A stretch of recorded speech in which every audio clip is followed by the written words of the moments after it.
সিনেমার গল্পটা আসলে কে বলে, ছবি নাকি শব্দ? এই দুয়ের পার্টনারশিপটাই কিন্তু আসল জাদু। ভাবুন তো, গল্পটা কে বলছে? যা আমরা দেখছি সেটা, নাকি যা শুনছি? কোনটা আমাদের মনে বেশি দাগ কাটে? ছবি আমাদের ঘটনাটা দেখায়, কিন্তু মুড তৈরি করে শব্দ।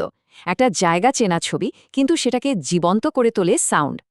সুতরাং এটা আসলে কোনো কম্পিটিশন নয়, বরং এটা একটা নিখুঁত পার্টনারশিপ। এই দুটো মিলে একটা একক স্থাপত্য তৈরি করে, যেখানে গল্পটা আমাদের মনে গেঁথে যায়। আর এই আর্টটা সম্ভবত সবচেয়ে ভালো বুঝতেন একজন মাস্টার, পরিচালক আকিরা কুরোসাওয়ার। তার মানে হল, আমরা যা শুনি তা আমাদের দেখার ভঙ্গিটাই আমূল বদলে দেয়। ব্যাপারটা বুঝতে হলে চলুন তার ১৯৬৩ সালের মাস্টারপিস হাই অ্যান্ড লোয়ের দিকে তাকাই। ছবিটাতে একটা জগৎ আছে ওপরে, এক ধনী নির্বাহীর শান্ত এসি লাগানো বিলাসবহুল বাড়ি। আর তার ঠিক নিচেই আছে আরেকটা জগৎ, শহরের ঘিঞ্জি, কোলাহল আর বিশৃঙ্খল রাস্তাঘাট। দেখুন কিভাবে ছবি আর শব্দে এই দুই জগৎকে আলাদা করা হয়েছে। ওপরে নিস্তব্ধতা, নিচে কোলাহল। কুরোসাওয়া এখানে একটা আর্কিটেকচার তৈরি করেছেন, তবে সেটা ইট পাথরের নয়, শব্দ আর ছবি। এই কনসেপ্টটাকে বলে সনিক আর্কিটেকচার, মানে শব্দ দিয়ে একটা জায়গার আবেগ আর চরিত্র তৈরি করা।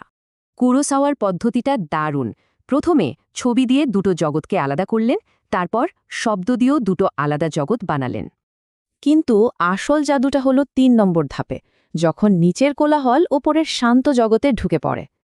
এই শব্দটা একটা কনস্ট্যান্ট রিমাইন্ডার হয়ে ওঠে, মনে করিয়ে দেয় নিচের জগৎটা সবসময় ওখানেই আছে। এভাবেই আমরা কান দিয়ে দেখতে শুরু করি, যা দেখছি তার চেয়েও বেশি কিছু অনুভব করি। তাহলে মূল ব্যাপারটা কি দাঁড়ালো? শব্দ শুধু ব্যাকগ্রাউন্ড নয়, শব্দ নিজেই একটা চরিত্র। আর নীরবতাও কিন্তু খুব শক্তিশালী। সুতরাং এটা শুধু সিনেমা দেখা নয়, এটা সিনেমার তৈরি করা সেই জগতের ভেতরে বাস করার মতো একটা অভিজ্ঞতা। এরপরে কোনো সিনেমা দেখার সময় ভাবুন তো, চোখটা যদি বন্ধ রাখা হয় তাহলে শব্দটা কোন গল্প শোনাবে?